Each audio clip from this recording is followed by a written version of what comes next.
Maybe.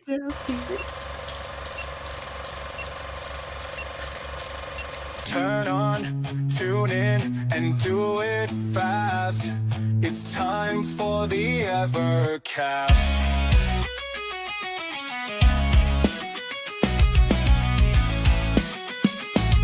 Are you ready to greet Ed, Rich, Crow, and Pete as they talk Evercade? Good times will never fade. Put away the switchblade, sheath the sword of Vienna. Stop the blaster master, there's no enemy below as we dip into euphoria. Turn on, tune in, and do it fast. It's time for the Evercast. Hey, everybody. Welcome to Evercast, the Evercade podcast, where Gremlin makes the bestest games. I have Pete and Crow. Maybe Rich. They truly do. I saw the title of your video. It made you change your mind. Yeah, me too. I was like, God, Ed's a believer. I'm a believer. Oh my God. All right. So we do have some stuff to talk about and things, and we'll go to the Dolphin collection and post it. You know what? Because it was kind of funny.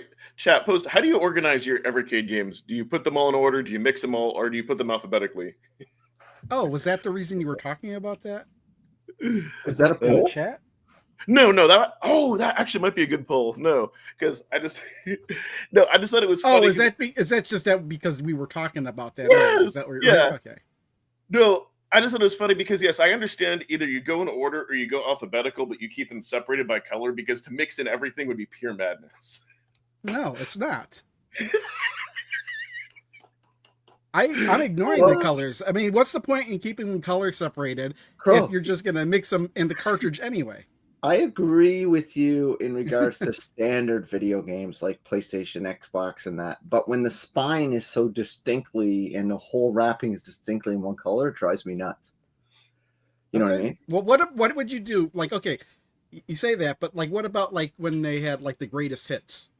Do you separate all those separate from the rest of the collection? I Just don't, because I different don't buy those. I try not to buy those unless like they're super cheap compared to their black label. But yeah, I get what you're saying. I just but like this is like the Evercade stuff. Just like, you know, they're just all red, all blue. Like there's very little differences in their spines, right? Okay, So, what if I wanted to play something from Atari?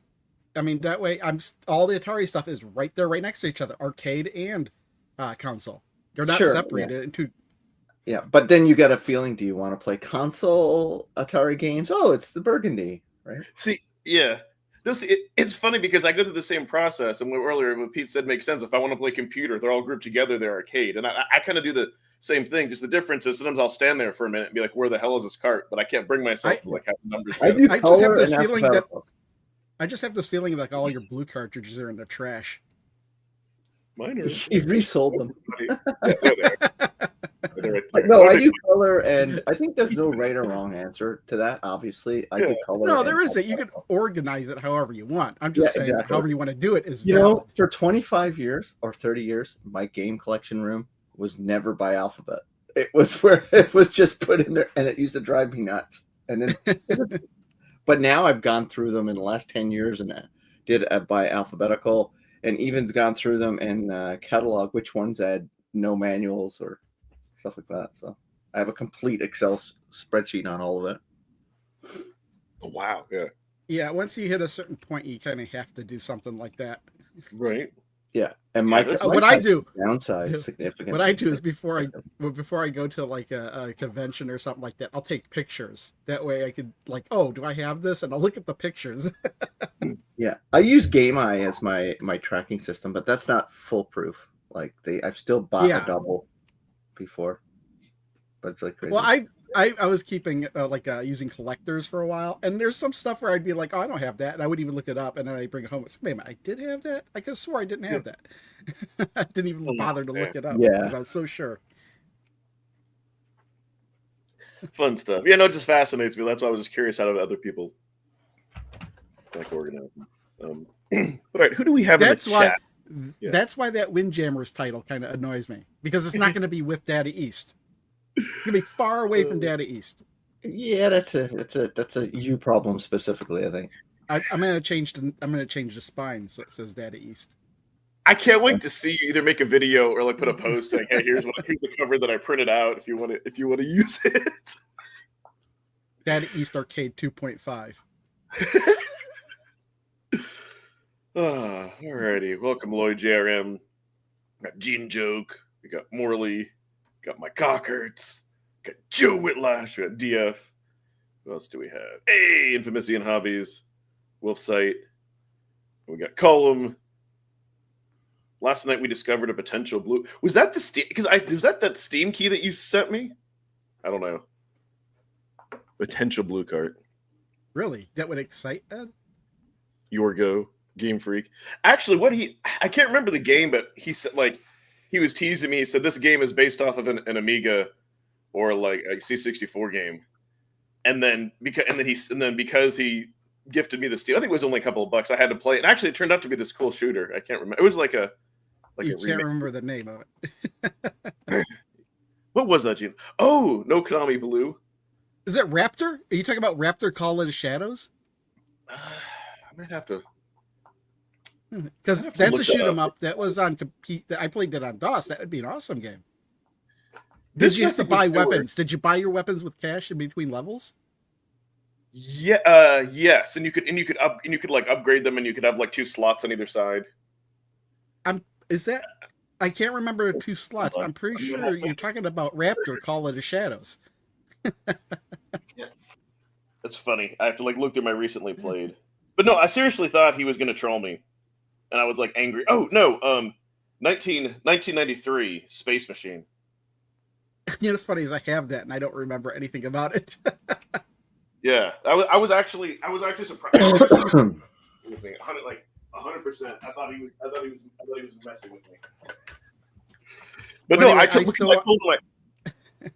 he said Konami. I said I would be excited for like an MSX or MSX2 collection for Konami. Really? Yeah. Why MSX now?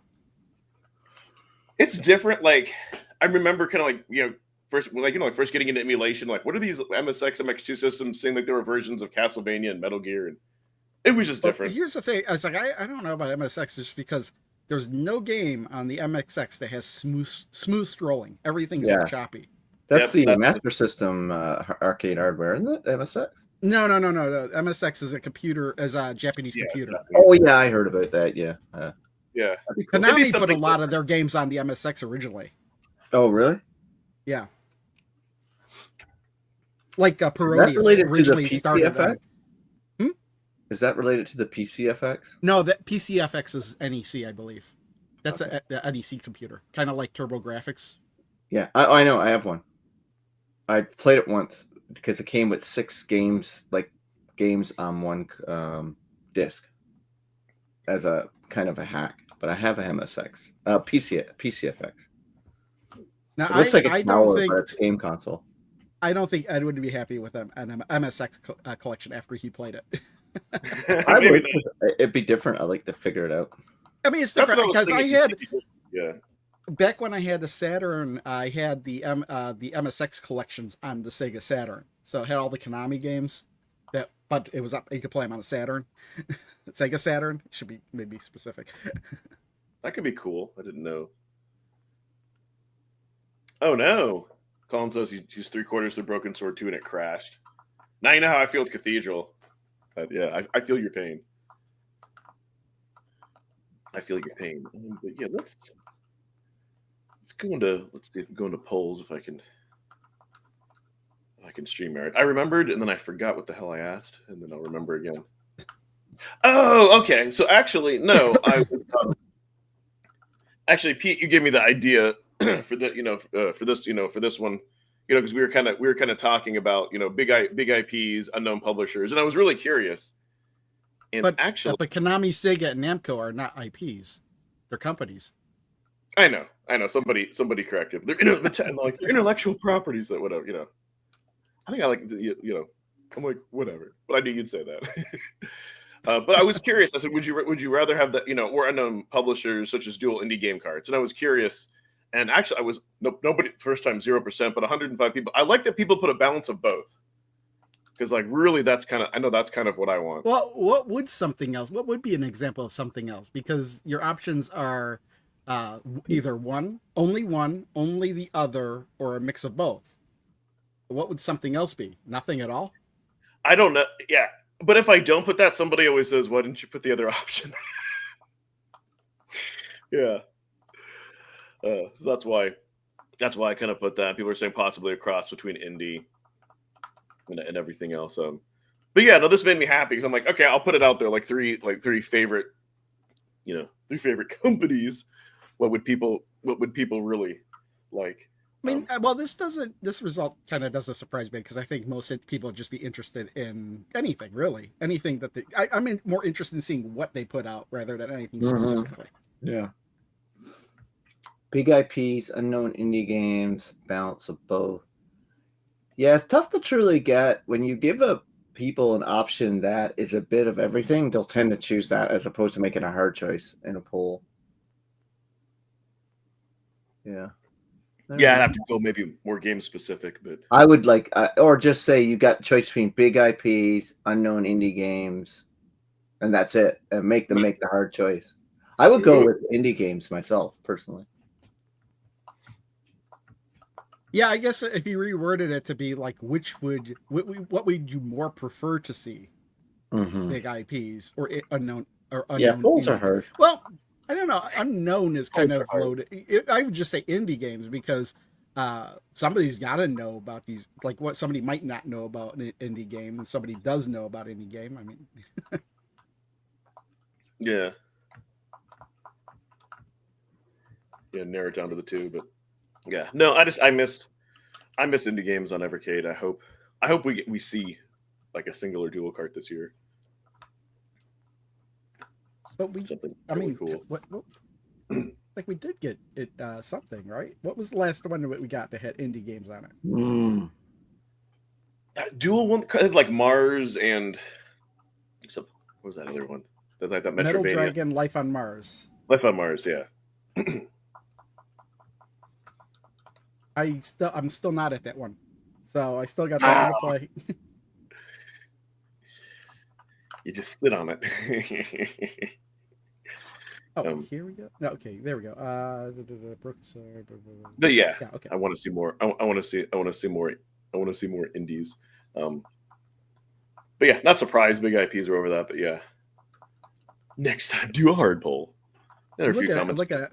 I was just looking at release dates. I was like, oh, Team Reader Collection 1 came out at the end of August last year. Hey, I might actually get a video out before it hits 1 year old. Ooh.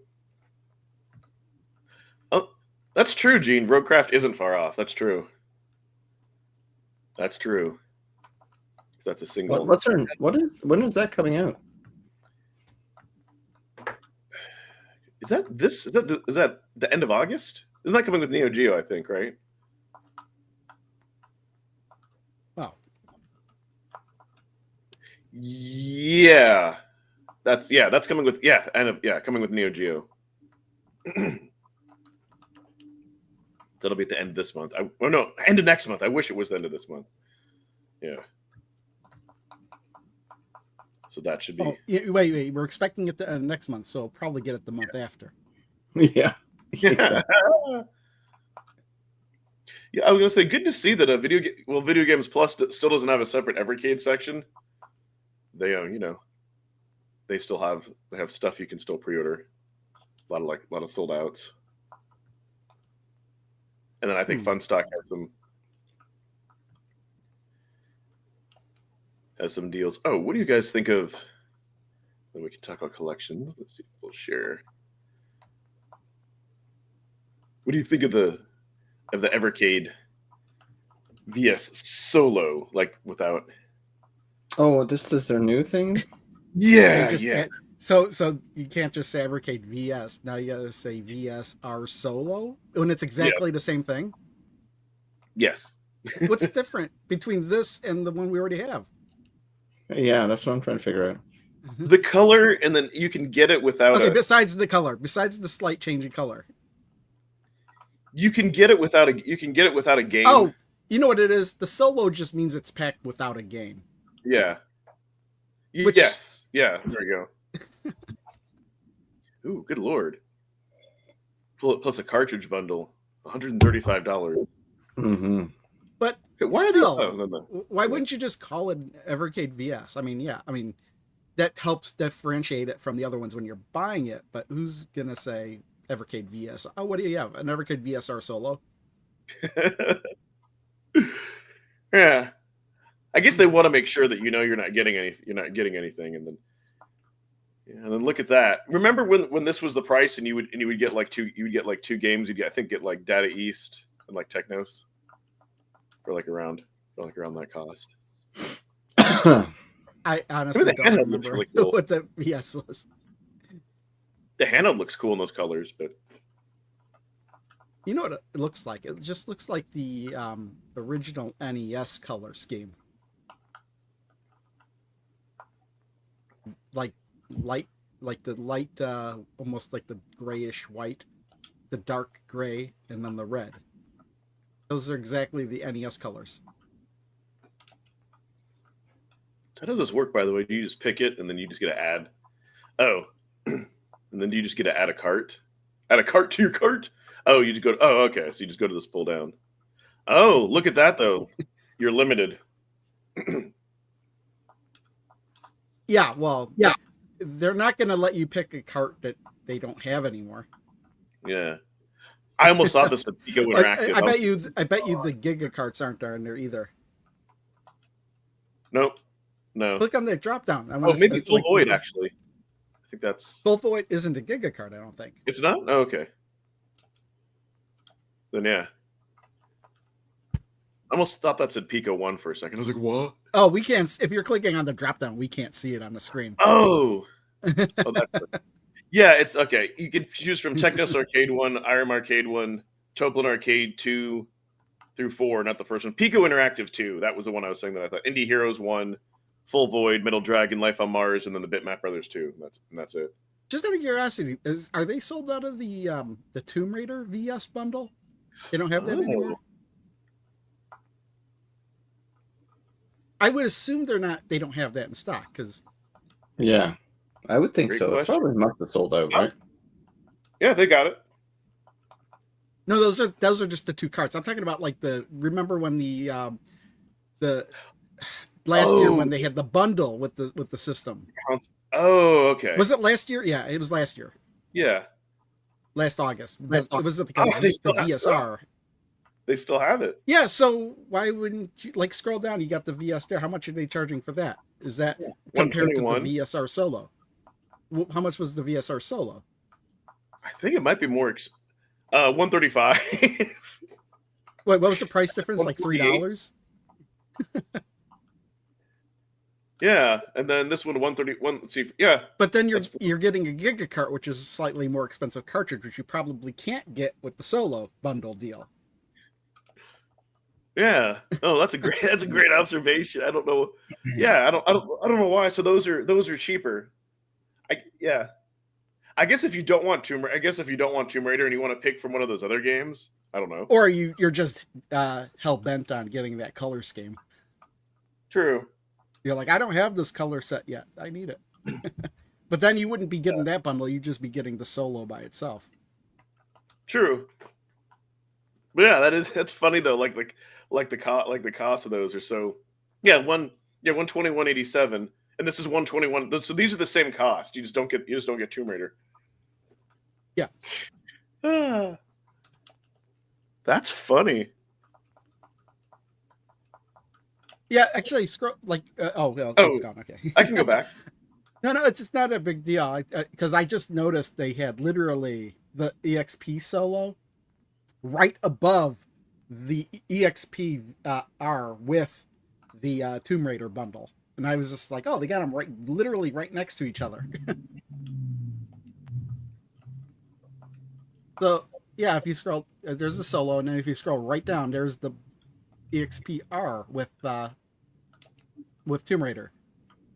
Yeah. Not right there, but like the line above it. Oh, right here. Yeah.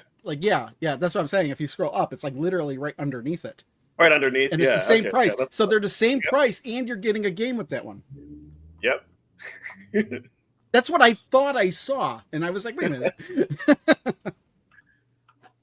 I guess you get the built-in unlock games if you don't buy any carts, so you got that to play, at least. Yeah, but you get that with the other one too, so that's not an advantage. Yeah. 10 built-in games. That'd be funny. Yeah. The exact same price. And they're like literally right next to each other on the same page. Yeah. Oh man. All right, let's talk about our favorite collection of all time. There's 2 games we have left on this. Okay, let's ask this right off the start. Where do you rank this cartridge as a whole against all the other Evercade carts? Because the way you said that made me think that maybe you think this is the worst one. So okay. So here's the thing. Even though I got super frustrated and I kind of got burnt out on that type of game with Another World, I did get a lot of play out of it, and I did get enjoyment. Even though I had to use save states. I had to use save states like crazy. I had to use a walkthrough. But yeah, I completed it. Yeah, this was the first. But the thing, with Another World, it's still not the full version. It's kind of like the original Amiga version. After that, they added 2 more levels, which aren't in this version that we had. And that's why it kind of threw me off when I was playing it. I was like, I remember something here. Why am I not seeing it? What and one? Also, Another World? Yeah, there's 2 levels that they added after the original Amiga release. And they're kind of snuck in there kind of stealthily. Like you wouldn't even know that they're additional levels just because of the way they were added in.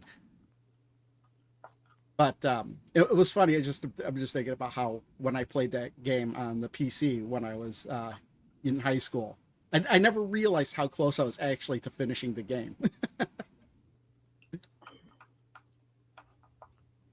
But, we can go on to. Go ahead. I was gonna say no, because after that I kind of got burnt out, and maybe I should have played Flashback first. But I just got really. No, I think for me, I'd play Another World / Out of This World just because it came out first. Flashback is kind of a completely different game, I think, in a way. Yeah. It's better control. It's more involved. It's more in depth. It's a bigger game.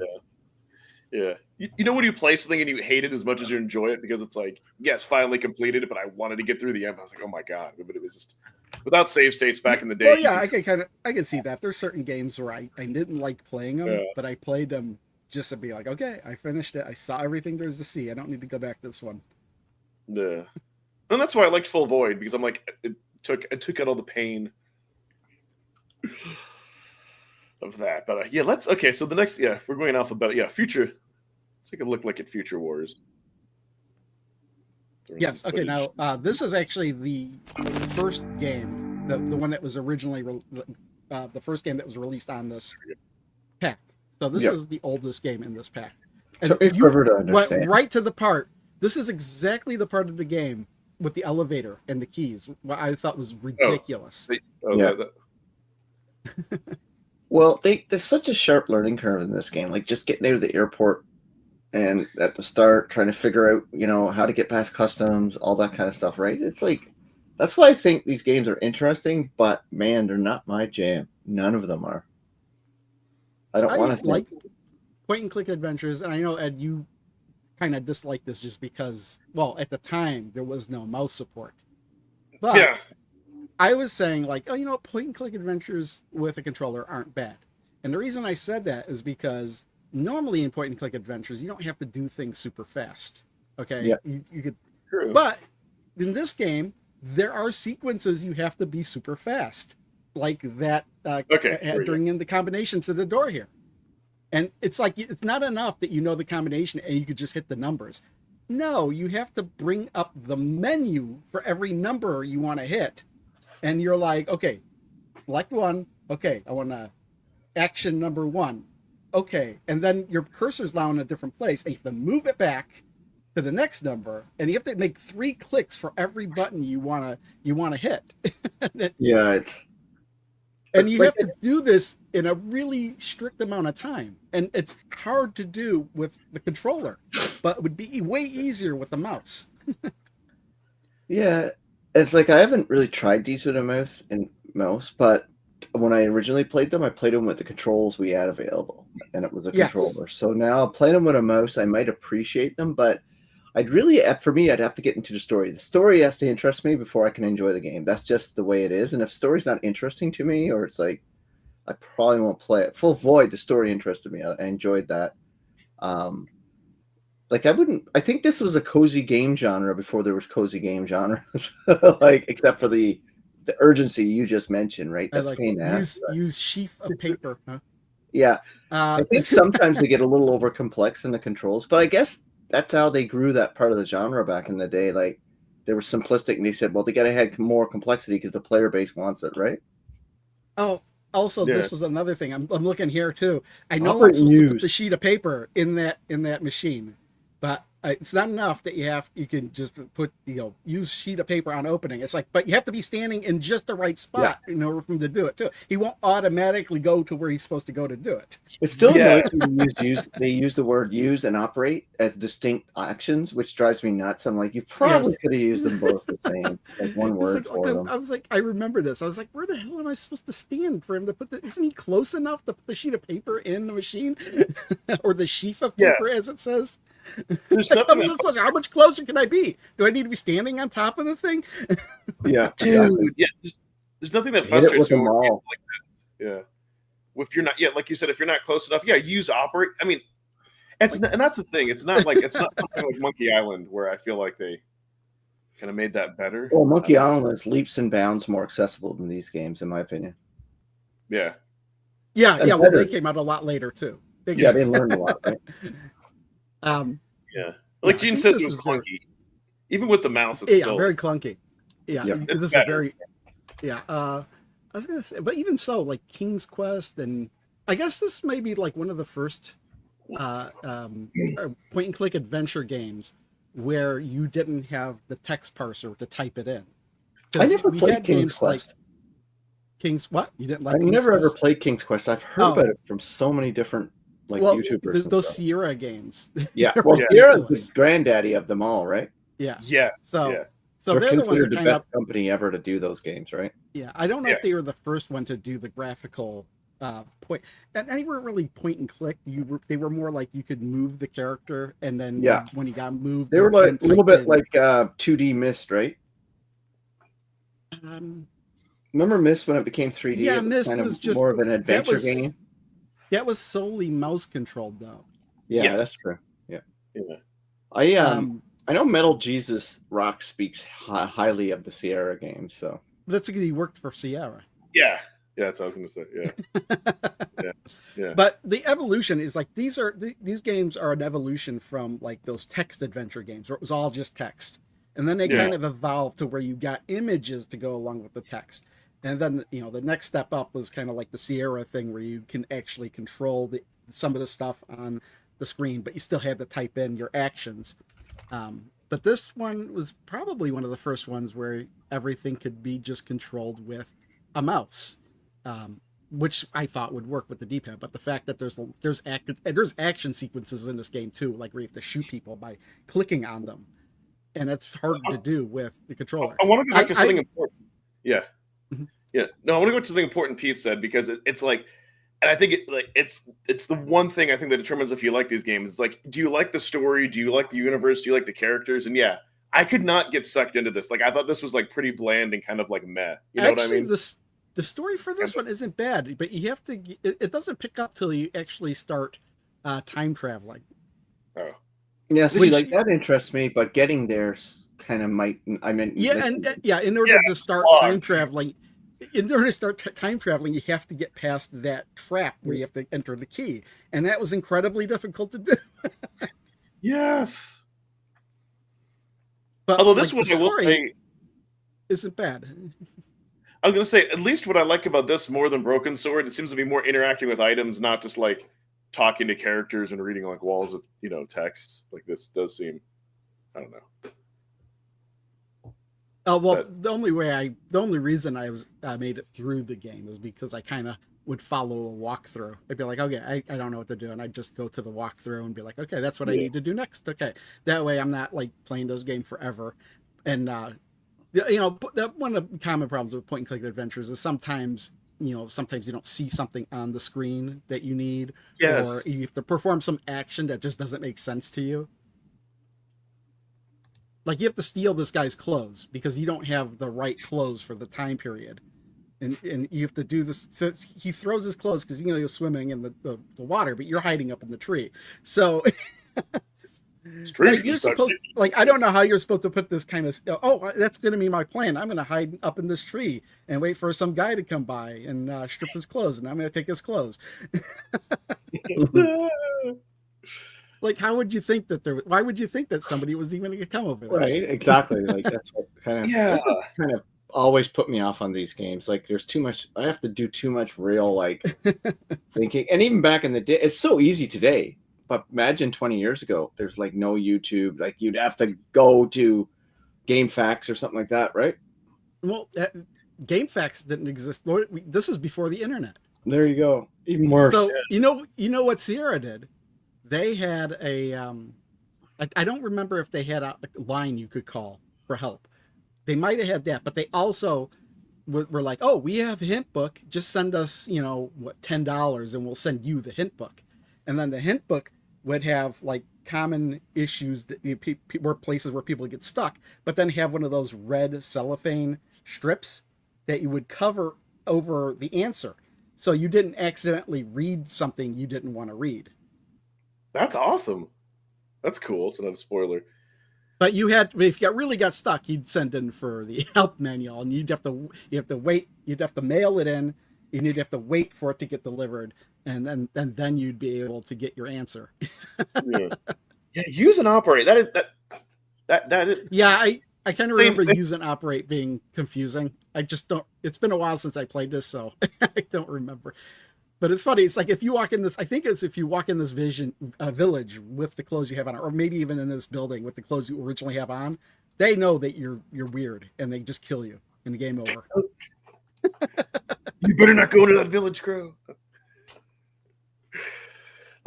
But yeah, I would reevaluate this game with the mouse. I don't want to play it again, but when I found out there was some mouse support, this was the first game I put on to see if it worked. And I was like, holy crap, this is so much easier just to right click to bring up the menu and then left click to select the action, and it went way faster. It's like, I really wish I could have played the game originally like this. Me too. That's what I did, and I tested it, but I'm like, do I really want to go through this again? Yeah, no, I wish that was available at the time. Well, I guess it could be worse because like the early King's Quest games, you had to like type like go over here, pick up. You had to like type like pick up thing, use this. So you had to like really. Yeah, to tell you the truth, I played Leisure Suit Larry like that, and Leisure Suit Larry actually isn't that complicated a game. You can actually make it through there without any sort of hint whatsoever. Huh. But only after the trial and error of dying a bunch of times. Yeah, like there's a tree. What do you? Yeah, very different. I think it's like you have to operate tree. Yeah, because that makes sense. Yeah, operate a tree. Well, and then like when you move the cursor over things, like it doesn't change, so you have to like move the cursor, do examine, and see if it does something. It's. Well, at least if you're hovering over something, it'll pop up in the screen. At least there's that. At least it's. Monk's Habit. Yeah. Wow, I didn't even see that. Yeah. Yeah, that kind of blended in. Yeah. But yeah, I was more interested in the story, and that's why I followed a walkthrough mostly for this. Also, I'd still be playing this game if I didn't try to play it without any hits. It was like, how long ago was this released? A couple of years ago. He reminds me of like Luke Skywalker, kind of with the way he's dressed. I don't know. But yeah, it's interesting. I mean, there is a war in the future that you become involved in. So you have to play for a while before you get to that point. But I find the story of this one more interesting than the next one. So I did like this one more than the next game that we're going to talk about. But ultimately playing this with the controller, I gave this a 4 out of 10, which ultimately means I didn't like it. I might have bumped this up a point or two just to be able to play with the mouse. Oh, and there's one other thing that we need to talk about this too. Like, imagine playing this on the handheld with a smaller screen and smaller text, and then you can't use a control. You can't use a mouse. No, imagine playing this on a Super Pocket. I could probably deal with the AXP. I don't know if I could play this on the Super I Pocket. refuse to learn how to do that. I need like a magnifying. I need like a magnifying glass in front of my glasses, probably. To like. Or if you really want to be, if you just want to be weird, play it on the Alpha. True. That would be so. That just seems wrong. Playing on the Alpha with like a arcade stick. Oh my god! You're playing a point and click adventure in the arcade. Could you imagine that? That should be that should be like their tagline, their promotion line. Oh my god! But yeah, use and operate are confusing because you don't know which one you're supposed to use. And like, I want to shake the tree. Let's operate the tree. Okay. Do you remember what's the difference in this game? Like, when would you use operate over? Like, if you're operating a lever, they want you to use that over use, even though use technically operate. Okay, here's the difference. I think this is the difference. You use operate when you want to perform an action on something that's out in the open. You use when you want to use something that's in your inventory. Oh, okay. Yeah, because in some games they'll say like use or you just go into inventory and you can just click on the thing. Yeah, they could have very easily combined the two. I think to one action. Yes. Oh, you know what Gene says when we said like playing it on the Alpha, 1 credit per interaction. Yeah, 1 credit. God. Could you imagine? All right, well, let's. Yeah, I guess. No, no. You know what? Somebody developing a mobile game right now, like that's a great idea. I'll sell gems for every interaction. Yeah, don't give them ideas, right? I'll replenish the gems every day, but if they want to buy more gems, I'll sell them like 100 for $50. You know, in a way, like Sierra could do that. Just re-release all their games mobile, but make them like you have a certain number of like a 1 gem per click to like do. Make the game free to buy more gems. Is Sierra even around these days? I don't think. Yeah, I think they just put out a new game, right? Did they? Yeah. Or did somebody just acquire the Sierra name? No, it's the two Rebecca and her husband. Huh. Don't they? I don't know. I don't know what I'm talking about. Sierra. They did put out. I know who you're talking about, and they did put out another RPG, King's, like the I can't remember. Man, I can't remember their names now either. But the wife was the one that made the King's Quest series, and I know that they were putting out another game. I didn't know if they were. I didn't think they were putting it out under the Sierra label. Didn't Genejoke said, didn't Sierra get bought out by Vivendi? I mean, very well could have. I don't know. I mean, not without Googling it, which I was trying to avoid doing. But yeah, I'm trying to find it. All this other stuff. Yeah, I think somebody probably owns the rights somewhere. Oh, okay. Didn't Sierra get bought by Vivendi? Vivendi! Is Vivendi still a thing? Didn't they buy like Blizzard, Vivendi Universal, and then Activision bought them? Actually, it said Vivendi had Sierra from 1996 to 2008. Activision, I think, might own them now. Uh-oh. Currently, the Sierra brand is under Microsoft's ownership through its gaming division following the acquisition of Activision Blizzard. Yeah, so Microsoft owns Sierra. Vivendi Universal bought and merged with Activision. They bought Blizzard, and then Microsoft bought Activision. Now Microsoft is shutting down everything. Yes, there you go. Yep. Yeah, Wikipedia. Yeah, from 1996 to 2008 was Vivendi, and then Activision in 2008. Yeah. Parent companies. I don't know. Just to go a little off topic, nothing goes weirder with the way Stern went for pinball. I'll be right back. I need a coffee refill. Because it went from Stern to Data East to Sega back to Stern.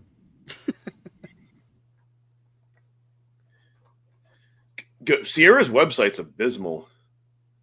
It's like explore, download today. Wow.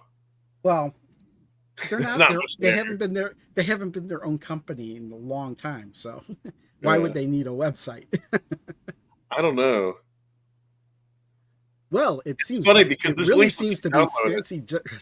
But there's no download link. Just download today. There So you sad. go. He's not Luke Skywalker anymore. He's Obi-Wan Kenobi. I mean, yes, yeah. I was totally getting those vibes. Yeah, totally getting those vibes. Hey, Star Wars did take place a long, long time ago in a galaxy far away. Right. Huh. I honestly, with a mouse, I don't think this would have been that bad. It would not great, but it would have been okay to play. With a gamepad or a joystick or whatever, this is terrible. Well, I shouldn't say terrible. That's going a bit too far, but it's very frustrating. Well, I think Pete said it well. I think these kind of games were cozy games, but like, there's no action though. Like, right, like Stardew Valley. At least there's like, I can interact with people. I can build my. I feel like there's more to do. Granted, this is a much obviously earlier game, but You filled the plastic bag with water, but now you have a bag that leaks. Okay, and now I can't even remember why I need to fill a bag with water. Yeah, bag with water. It's kind of fun to watch, right? Like a playthrough, but Yeah, I mean, it's a story. I mean, that's why you play the point and click adventures, to proceed through a story and solve puzzles. But sometimes puzzles just don't make sense. Oh, that's right. I have to throw the bag of water at the wolf so he doesn't eat me. See, you use things in your inventory. Use bag full on wolf. Oh, it wasn't close enough. If they get close enough without getting eaten. they just should have made it like they should have just removed use right there, and then you go to The inventory. electronic wolf has been blown to smithereens. Electronic, crazy. That way they didn't have to make a graphic of a dead wolf. Right? No, that's I bet you. But yeah, they need to remove use when you go to inventory. Then you could have examine. Yeah. The thing that this is kind of frustrating is like the game knows you want to open the door, but it won't let you open the door unless you're literally right next to the door. And this part you had to walk in line with them around the room to get to the doors you want, because if you don't, they realize that you're not one of them and they kill you. Yeah, it makes it so much harder with the controller as opposed to exactly. A mouse too, right? A mouse is easier. You got better fidelity with it, right? So I'm like constantly clicking around the room just to make sure I'm like following them just right. Oh, good lord! Yeah, doing that with the controller would be super painful.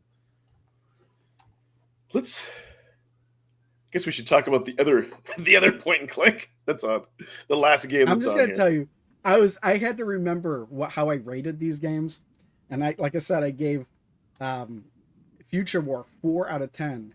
I gave this one 2 out of 10, and I can't remember exactly why, but this footage might jog my memory. Oh, is it trying to find out to get your passport? Try to get past the custom guy? Oh, I don't. It's right at the start of the game. This is literally right at the start of the game. Is that wait? Yeah, where is that? I could give you.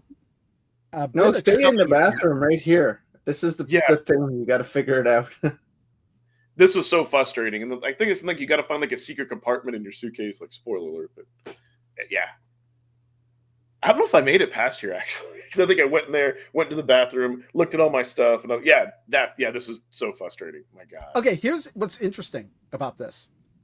This game, this is the European version of the game, Operation Stealth. All right, you know what this game was in the United States?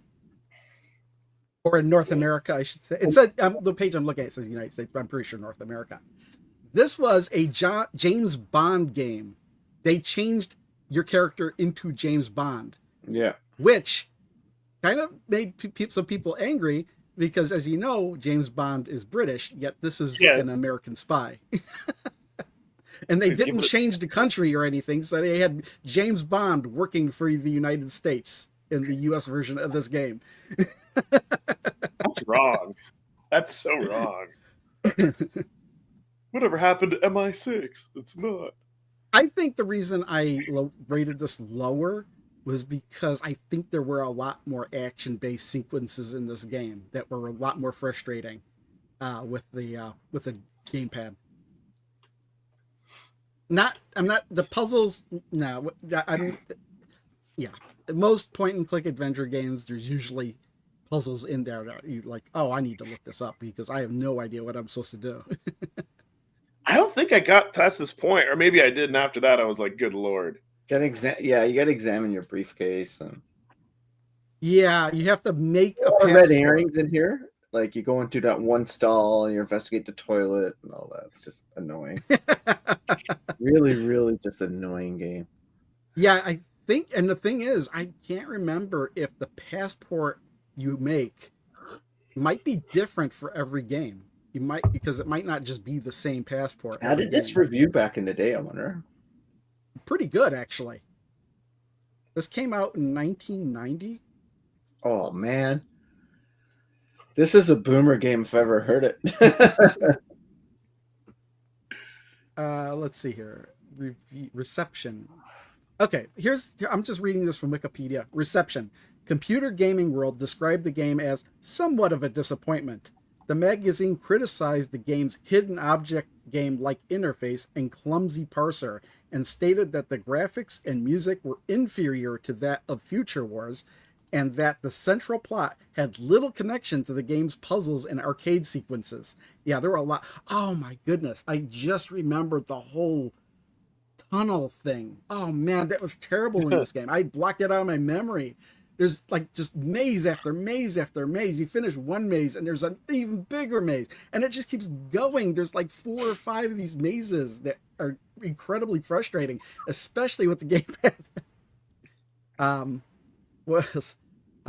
Judith Kirby Cobb of the US magazine Info gave the game 4.5 stars. Okay, 4.5 stars out of how many stars though? Because if it's out of 5, that's pretty good. But if it's out of 10, it's not good. The innovative interface is elegant in its simplicity and very easy to use. The stunning graphics are sharp, detailed, and complemented by first-rate sound and animations. No Bond fan should miss this one. So that was an American review because they're playing the the Bond version of the game. But apparently this person was probably 4.5 stars out of 5. It seemed like they really liked this game in 1990. So here's what I was questioning with these 2 point and clicks, right? Because yes, like Flashback, Another World, they kind of go together. I was like, why did we get, like, what else could they have given us instead of these, like, why these two games? What I question is, like, who's buying these games? Like, how many of these have actually sold, like, collection-wise, right? Like, that's what I want to know. It's like, oh, you mean this Evercade collection? Yeah, it's like sales-wise. Have we wildly underestimated who buys Evercade games? Because well, you know what? I don't think people are buying this collection for either this one or Future War. I think they're buying it for Another World or Flashback. Because Flashback's probably the big definitely. one, right? Well, that and Another World, people remember it. I remember when I first saw that. Flashback, I heard. I've never heard about Another World, but Flashback is like, that's all over every collection that ever comes out. That game. Yeah, but like over here in the United States, it was called Out of This World. So I know the game is Out of This World, but I remember when I saw that, it was amazing because it was like 3D graphics at the time, and we're talking about like early 90s. It's like it's like the sequences of the death animations and everything. Yeah. They were unique death animations like everywhere. And I'm okay if we never see another one of these point and clicks ever again. Yeah. Like, now that we have mouse support, wait, would you include Broken Sword in that? I don't want to play mouse games on my console. Like, mainly play. Yeah, that's right. You mainly play handheld. I mainly play on the TV anyway. Even on the TV, I don't play a mouse on my PlayStation, my Switch, or my Xbox. I don't want a mouse on my game console. I just don't. Well, I played games with a mouse on my PlayStation. Yeah, but you are extremely in the smallest percent of players who do that. I'm serious. I know that, but I'm just saying that it was possible.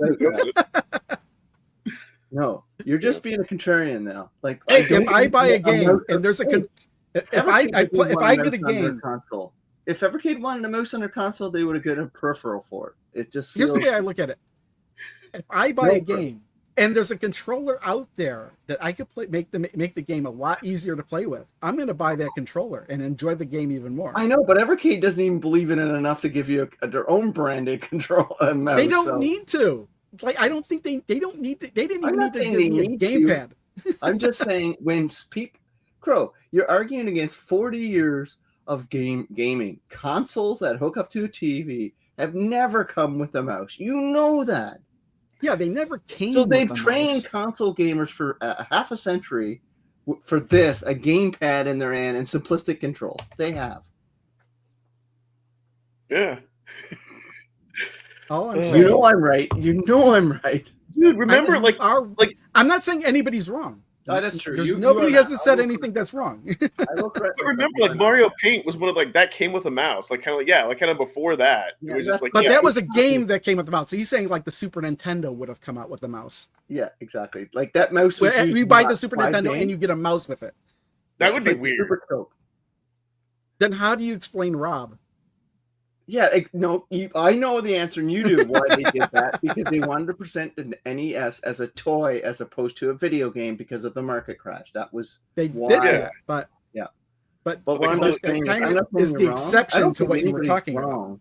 Crow. I don't think anybody's wrong. I'm just saying the mouse is a slim fraction of a percent of players play any console games with the mouse.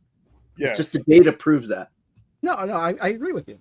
Yeah. But Yeah. I'm saying that if I have a game that plays better with a mouse, I'll buy the mouse. Oh, 100%. I'll do that with like an arcade stick, or like some of my favorite games. Like I had the arcade stick for PlayStation for Tekken and stuff like that back in the day. Yeah, exactly. It Yeah. didn't come with an arcade stick, but Yeah. if you wanted to enjoy the game more, you'd get I an forget arcade what stick. started this discussion. Yeah, if you could buy an Evercade like wireless mouse, like you would have a dongle and use it for that and use it on your PC. That would be neat. Like I would just buy that. That would If be really they do don't that think they need instead to of do doing that. a wireless controller, I will be so pissed off. yeah. Okay, you know what? They should. But I would use that with my Here's- computer though. I wouldn't use it for gaming. Oh, I get what you're saying. Hey, 8-Bit Dough has an NES wireless controller out right now that's like apparently dope. Yeah, they're pretty good controllers. Yeah, 8-bit though, any of them. Gene, what if it's saying Switch 2? Yeah, nobody, like, it's a niche thing on the Switch 2 also, the mouse. And it's not really a mouse, it's just, it allows you to do mouse controls. Like, I tried it with Civilization, I had to go back to the controller right away. You saw it in my video, it just was so obtuse, it wasn't working. yeah. Yeah, I was like, is anybody playing Switch 2 games with a mouse? Yeah, that would But be weird. on that side though, since you have that functionality with the Switch 2, that means that a developer of a game isn't going to have any problems putting in like a cursor or something like that. Yeah, it makes because they know that everybody's going to have that. It makes porting functionality. PC games to Switch much easier if they want to have the multiple controls. But on the other hand, I mean, since you could just It's this really do shitty stuff- mouse, though, man. It doesn't work that great. I got to be honest. But- I've tried a bunch But of times. like on the flip side, since everything is USB anyway, you should just be able to plug a mouse into the Switch anyway. Which you like can the do Switch also. 1. Yeah, exactly. Which you can do anyway, so it works. The same as their camera. They shipped a pretty crappy camera. Oh yeah, I saw that. That's great. That camera was even in their promo video for it. The camera looked like crap.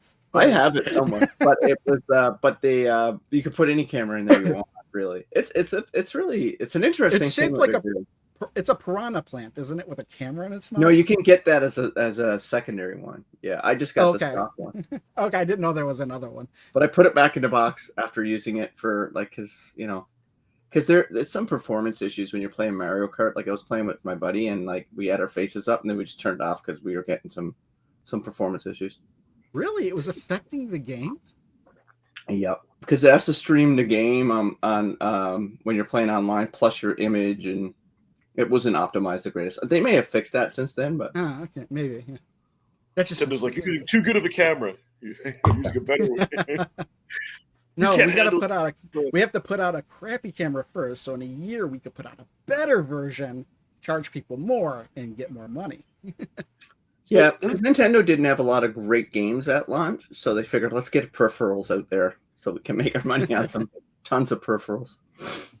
Well, going back to the Evercade, I really don't think Evercade needs to brand their own stuff. But I mean, if it makes you happy, they I don't see why they just couldn't just go off of Alibaba, buy all these cheap mice, and then just rebrand them, and then charge like $30 each for them.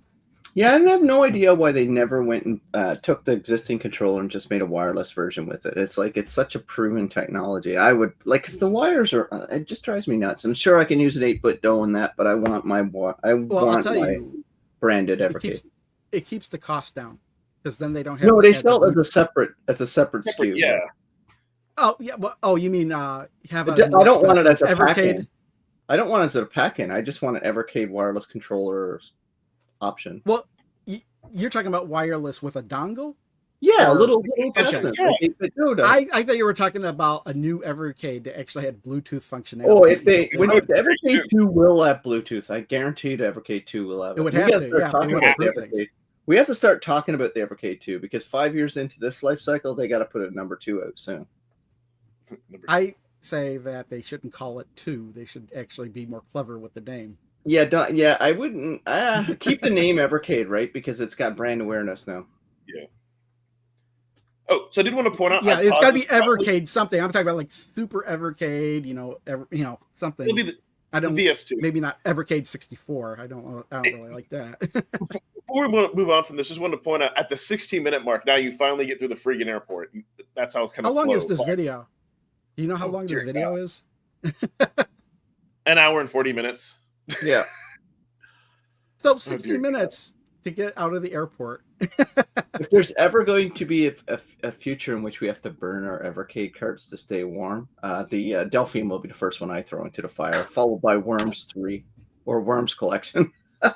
Well, I just tell you, if I look at my rankings, I guess the first one I'd throw in there would be Gremlin Collection 1. Then I got the Sydney Hunter. The Sydney Hunter Collection, and then Pico Collection 4. Gamester 81 is not a fan of you if you get rid of the Sydney Hunter Collection. Jeez, I bought it. I bought it just to do him a favor. Yeah. Well, he's going to be going through so many health problems, right? Here's the interesting. I heard about that. You mentioned the Evercade too, but I think the thing though, and that like now is a bad time to release it because I think they got to keep that thing like at under $150, right? Oh, I think next year. I think it's late next year, 2028. But I think they have to be working on the iterational follow-up, a little bit more horsepower. I got a great name. For their if they come out with an upgraded version. What? Call it the Evercadier. Evercadier? Yeah. And then the next one would be Evercadiest. Yeah. Evercade. Yeah. Yeah. But they got to be working on one, right? Because this hardware is like so old. It's like it is. Year old.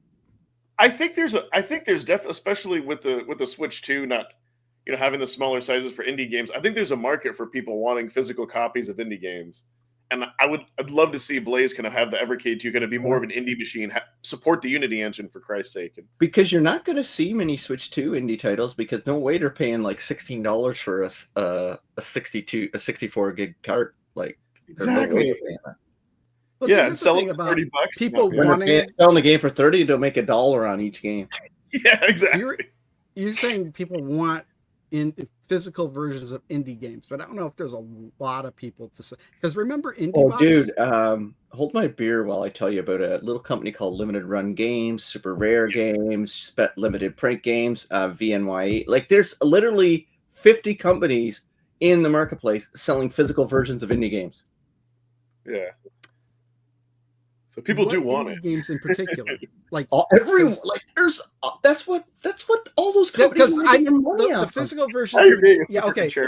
Yeah, you never mean. You're right. I when I think of limited run games now, millions off of that. I'm just thinking of limited run and the cartridges they're releasing, and I was like, oh my god, man, Super Rare because they're re-releasing old games that are still perfectly in abundance, and like they're just. I don't know why. They've released all of them. Release a lot of indie games like that just came out. You're right. I don't know why it was blanking on that entirely. Yeah. I Like- told you to hold my beer while I give you some knowledge. But that's what I mean, like, right, with the Switch 2 not being as indie friendly as the Switch 1. And even the Switch 1 was expensive for indies to put, but at least they could put a 1 gig, what is it, 1 gig, I think it's 2 gig, 8 gig, 16 gig, 32 gig, or 64 gig. That was the choice Nintendo gave them. And now Nintendo's giving you, it's either a key card or 64 gig. That's it. That's the only choice you get now as a developer or publisher. It's crazy. Yeah. And I think what's going to happen, you're going to start seeing the PS5 become more of an indie device because it costs like 80 cents for a disc. Yeah. That's why the PS4, like, don't sleep on the PS4 for being an indie powerhouse for physical. Yeah, I know. When limited run games was in its early days, I was buying a lot of their PS4 and PS Vita. Yeah, stuff. they're going to be worth a fortune, or you probably already sold them because they were a lot worth. Yeah. They're not. They're probably equally in value as The Switch older one. ones, yes, but the more recent ones, no, you cannot Yeah. sell them for more than you bought them for. Yeah, exactly. But you Yeah, get the because there's whole so game much better competition now with limited run games. Like Super Rare Games, I think is a much better company and stuff like that. Well, I think even if it wasn't competition, there's more people aware of limited run games, so those people are all going to buy them to begin with. There's Because so like- many. Right? I forgot so and- many. But strictly limited. Like they're- And limited run used to actually produce all their copies before they sold them. So when they sold out, when it could have been instantly, that was it. That's why the scalpers were able to get so much money for them. But then they changed it to where, okay, we're gonna get our pre-orders first and then make the game. So nobody, it was gonna take a lot longer to get your game, but Like, nobody just- was gonna be out of luck unless they just missed video the games deadline. plus themselves are selling VGNY Soft Play exclusive premium edition games, hard copy games, strictly limited games, one print games, I Am 8-Bit, Game Fairy. That's just video games pluses. They're official reseller of those collections, right? Plus they have their own limited run games. So like it's crazy how many of these companies are. We could start one if we wanted to. I didn't want to. I just want to release games that had not indie games, but like do what Pico has done. Just scoop up the games that nobody owns anymore and then resell them. That's easier. The other thing I want to point out, when you said like no one wants to get that, I was like, have you seen the wall behind Pete? Have you seen all that red? Like I'm like what 80 or 90% of those Switch games were like indie Yeah, games. I could go scan them and you'll see what the hell's Pete playing because they're not AA, they're not AAA. They're all like these any game that comes out as a side scroller or beat 'em up indie games. I just love them because they're super cheap. They're $20.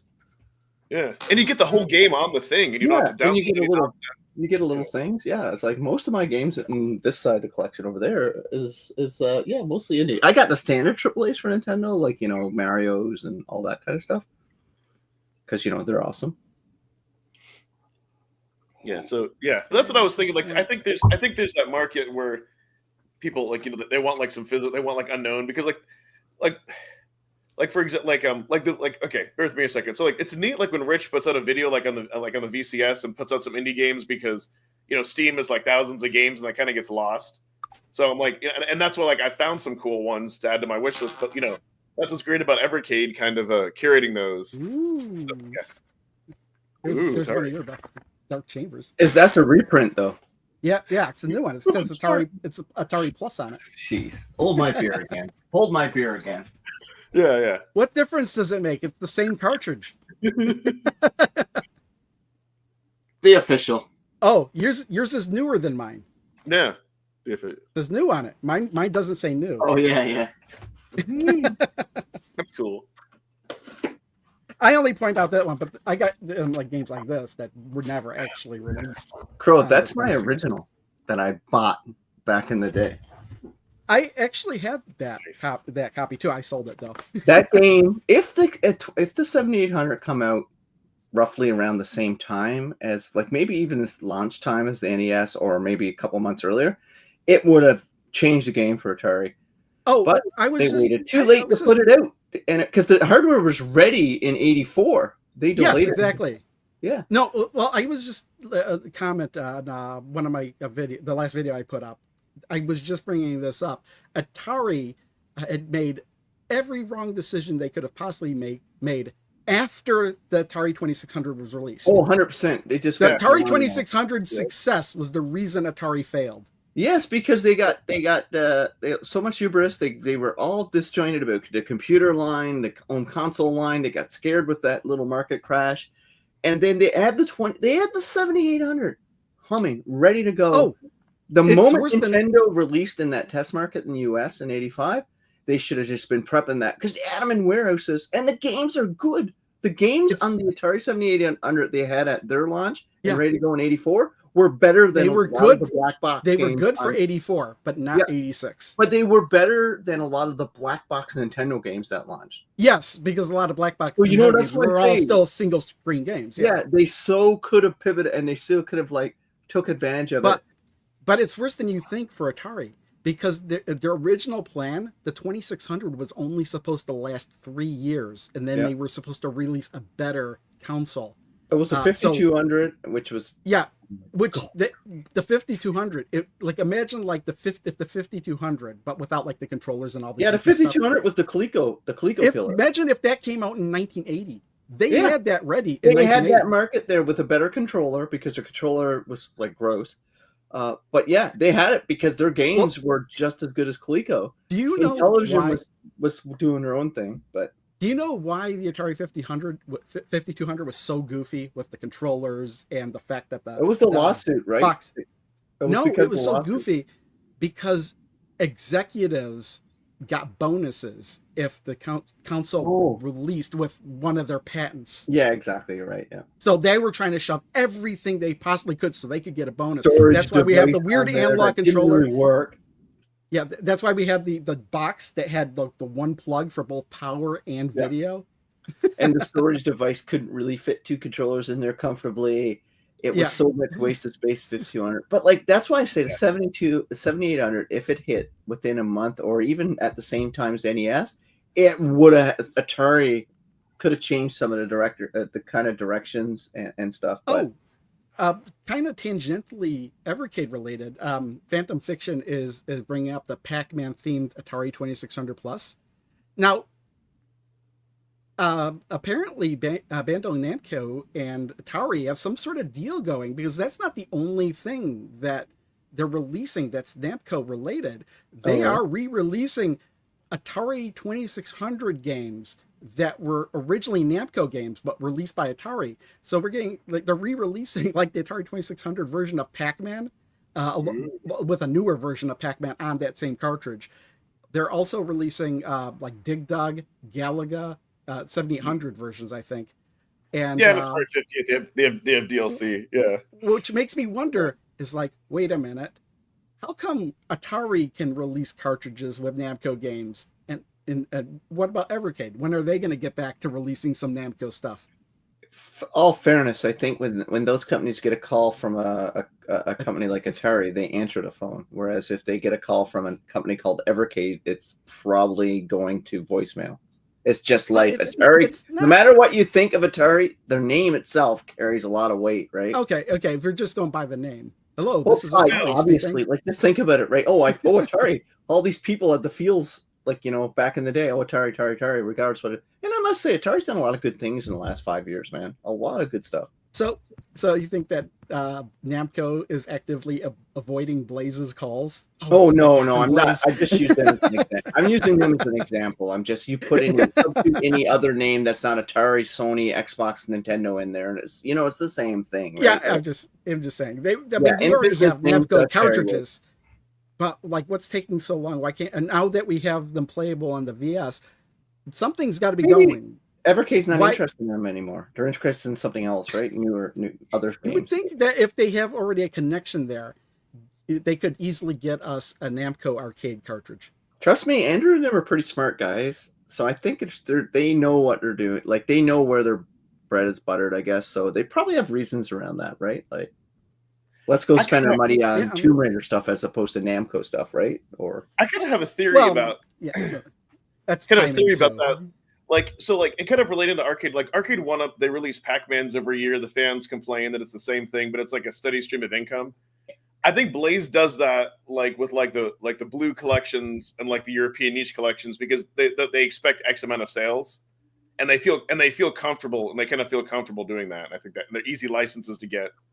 Yeah, as long as they're staying afloat, I guess to them that's what they're trying to do, right? Keep their head above. Yeah, David brings up the point. I kind of forgot that the Atari 50 collection is going to have DLC for Namco. Yeah, the moment that's why I got to warn. I always warn people. The moment we stepped out of the PS3, Xbox 360 era, no really game. Like you can't trust, like especially PS4, Switch stuff. Everything gets updated all the time, right? Yes, exactly. That's why. I stay away from like. That's why I like indie games, because most indie games hardly ever get updated. Like once, because they're fully packaged good at this when they're out or released, and then they get a physical version. It's kind of the final version of that game usually. Yes, like if they did release versions, that's why I wasn't buying like Mortal Kombat. Like when I was buying Mortal Kombat physically, I wasn't buying it until they came out with like the definitive edition, because then it would have everything included. And even then, they stopped including everything. No. The only time I'll buy a physical of a game like that is like, I'll play it if I enjoyed it, but I know that I want a physical version of it because I'll probably sell it to buy something else I want, like I care about in the future. So that's why physical, even if I get $5 or $10 back for the game, it's better than digital where I can't get anything back. So exactly, yeah. True. So that's why, like, people shit on the key cards for Switch. So I'm a big Madden fan, right? I've been playing Madden forever. I can't get them free anymore because I don't work at that company. So, but today I know I'm going to play it with my buddy back east, and we're going to play probably 20, 30 hours of it. So I was making a decision in my head. Do I buy the key card version or pre-order or get digital? I said, well, I checked a key card resale price charting. They're selling for right now 50%, like the games that came out on Switch 2.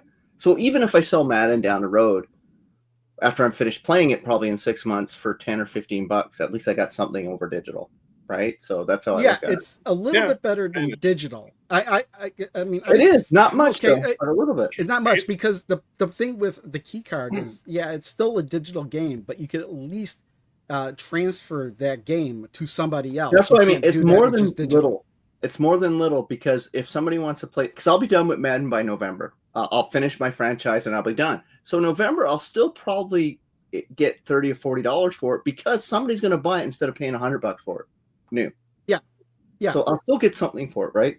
So that's the goal when I look at it. Like the only downside with the key cards is eventually when Nintendo shuts down that servers, then it's dead. Done, right? You can't do anything with it. Don't hold on to them very long. Like that's why I've got a few in my collection now that I will not hold on to. They'll be used to purchase something that I really want in the future, whether it's a game or something like that, a Mario game or something like that. But for me, even though I'm going to play the game, it's still, I have some value if I buy the keycard version over digital. Yes. So and not to bring up the Amico, but that's what their physical games were going to be. Yeah. Like this is one I'll never get rid of because this game is probably one of the best games I've played in 10 years. That's Bonanza. Oh. But it's all on the cart. I don't like that Donkey Kong's wearing pants.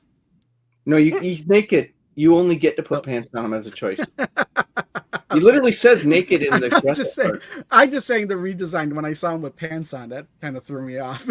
Oh, this game's amazing. It's made by the Odyssey team, which anybody who knows me knows Odyssey is I'd say favorite. It is my favorite modern Mario game of all time. My favorite Switch game.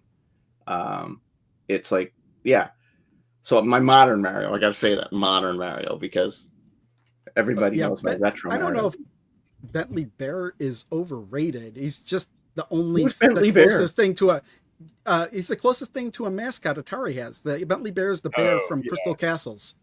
Oh yeah, yes. He's also in Atari Carts, and he's in the game that they released on the 7800 recently. It was a homebrew game that they released on cartridge. Bentley Bear's Quest or whatever it was for the 7800. That was on the Sidney Hunter collection on Evercade? No. Bentley Bear is no, that's on the 7800.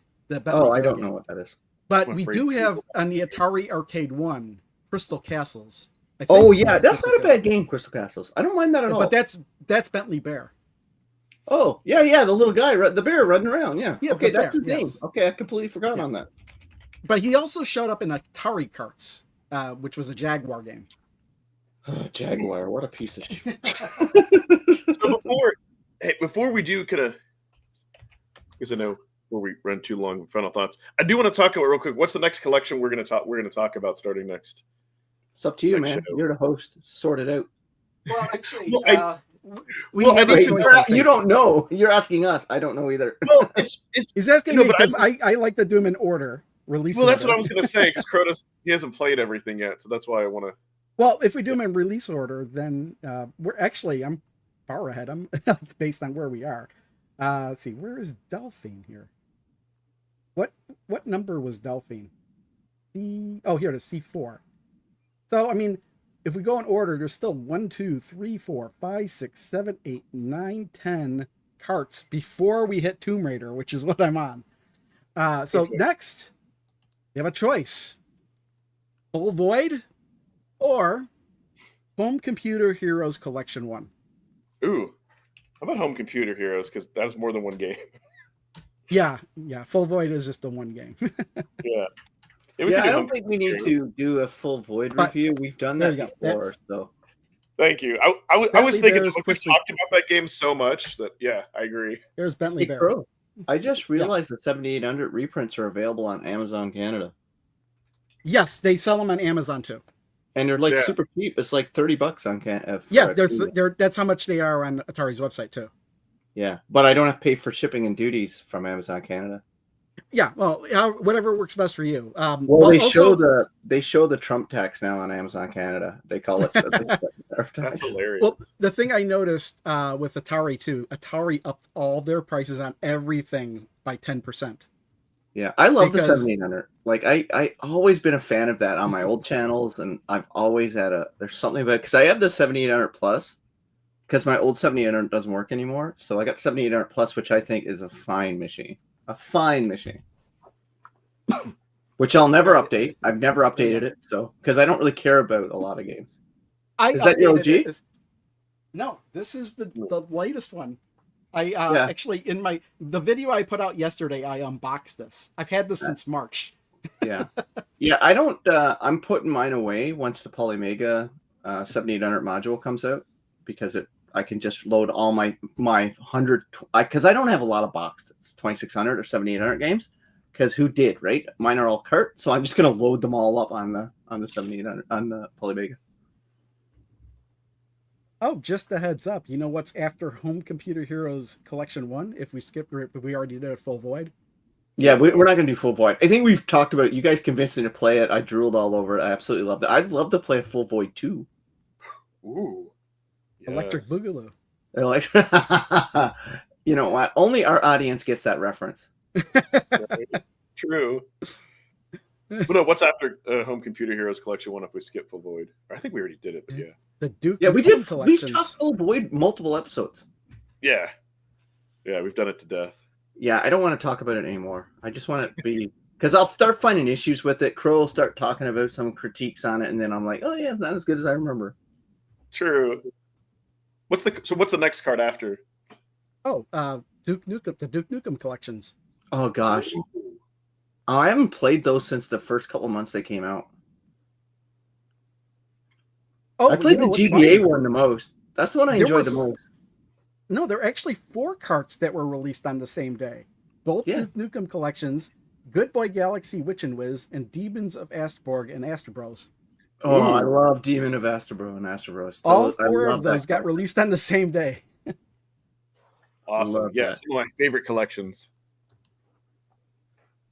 We could just do them in the number order. So Yeah. Collection. No, Duke I Nukem like collection 1 is 33, then it's 34, 35, and then 36. Hey Crow, is Bentley Bears Crystal Quest a new game for the 7800? yes. Yes and no. Oh. It was What? a homebrew title that was made, I don't know how many years ago. But it's a When new they it's a started- new title. It didn't come out in Yes. the original run. It didn't What other originally ones? come out on. What other ones? Because I'm gonna get that one. Because I've never well, played it before. Because I almost don't all- want to get something. Well, I've- not that Dark came out Chambers, but Countermeasure 2, Comfort Measure 2. Super Circus Atari, Okay. Tiger Heli, and then probably more that I have over there. Let's see, There's what a else lot. do I have over there? I can't. Oh, Super Circus is on pre-order for us. So. Oh, Bounty Bob Strikes Back is a new one, Oh right? yeah, That's exactly, yeah. I was just looking at that one. Bounty Bob Straight Back, Asteroids Deluxe, Space Duel, and Frenzy, and I think this is probably Berserk Frenzy. Yeah, these games were never really released on the 7800. Very cool. I grabbed these because they looked like they were 7800, but these are about 2600 games. Fatal Run and Save Mary.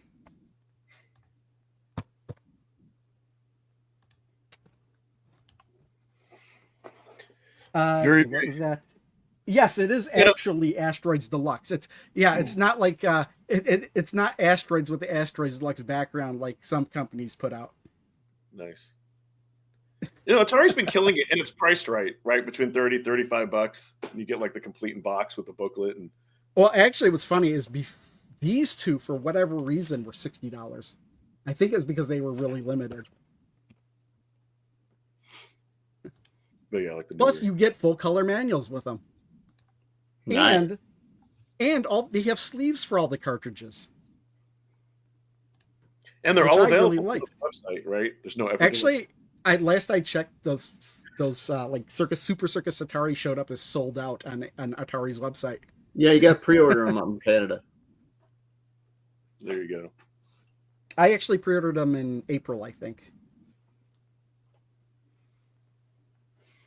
Cool. So what do you have going on your channels next week? What can we expect to see?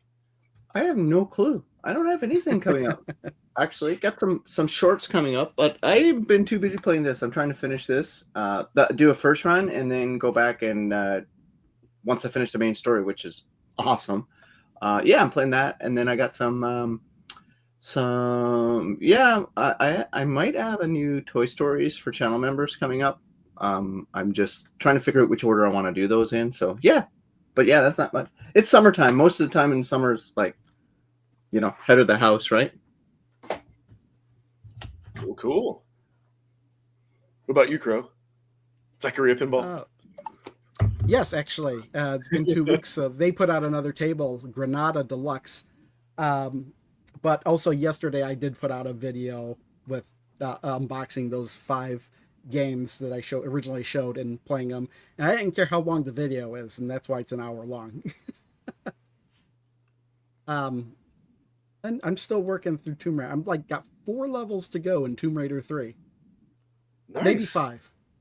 There's actually an extra level if you find all the secrets in the game. Ooh. I still can't figure out how to make her explode, though.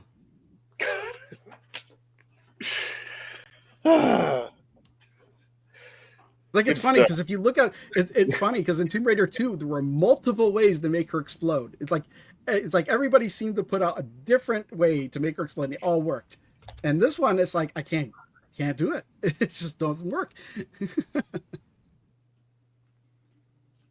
Wow, you're like so fascinated with it. Oh, Lord JRM was saying, yeah, definitely. He was saying Amazon Atari or Amazon. Amazon Canada for Atari is the way. Oh, no, I read that backwards. He got 5 new Atari direct for cheaper than from Amazon Canada. Okay. Interesting. Oh, yes, because Atari has a deal where if you buy 4 cartridges, the 5th one is free. Oh, that's pretty good. Or winds up being 20% off the entire order. So that's how I bought those 5. I bought them with that deal, so one of those cartridges were free. So so when you take that out, it wound up being like $24 a game. Cool.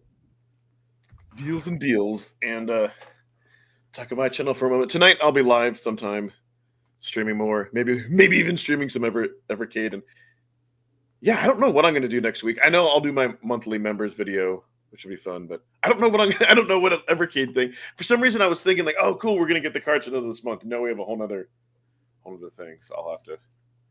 I don't know. I'll have to come up with something. It was sad because I was looking at the status of my order on Atari's website, and that's when somebody brought up the Pac-Man themed Atari VCS. No, it's not Atari VCS. Atari 600 Plus. And I thought I saw first I saw of it was Atari Creep's video, like not video, but his thumbnail I saw, and I saw that, and I thought that was something he painted. No. And then it turned out other people were posting it. I was like, oh, this is a real thing. I kind of don't like the way it looks, to be honest. But they had the joystick, the Pac-Man joystick, the yellow joystick. But what I didn't realize until after I went to the website is they have a different joystick for each ghost too. They have a blue one, they have a pink one, they have an orange one, and a red one, and they're all wireless. And but the thing is, though, if you want to buy all 5 of them, you're winding up spending $200 there, and I'm not. Yeah. Doing that. No. I bought the Pac-Man. I bought the Pac-Man one, but I'm not buying the other ones. No. Yeah, I thought it looked cool, but I thought it was kind of more expensive. I think that probably the best thing out of that is get the new Pac-Man cart itself. I bought that too. I got that one and some other release that maybe I didn't. I think there's another release that hadn't been released previous. Maybe I can't remember now. I have to look at my order. But yeah, at least, hey, I'm just glad Atari's doing stuff and they're bringing back stuff. No, I didn't buy anything else. It was just the joystick and Pac-Man double feature.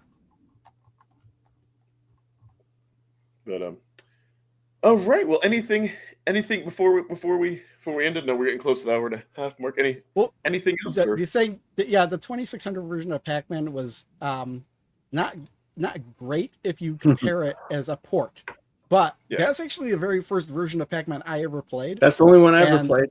Yeah, and as a game, it's not bad. Yeah, I think it's great. Honestly, I think arcade. We didn't have it. I think it's fine for them to but Space Invaders are played first in arcade. Yeah. And it was funny is like for the longest time, if you watch TV shows, whenever anybody was playing a video game, it was always the Atari 2600 version of Pac-Man sound effects that were playing off of the TV for whatever reason. Yeah. It was like that for a decade. Cool. All right. Well, anything else, fellas? Nope. I'm going to say goodbye to both of you guys. Say goodbye to chat. We'll see you next week. Oh, I'm not here next week. Here next week. Yeah. What you doing next week? A little mini holiday next week. So mini holiday. All right. Bye. Bye, everybody.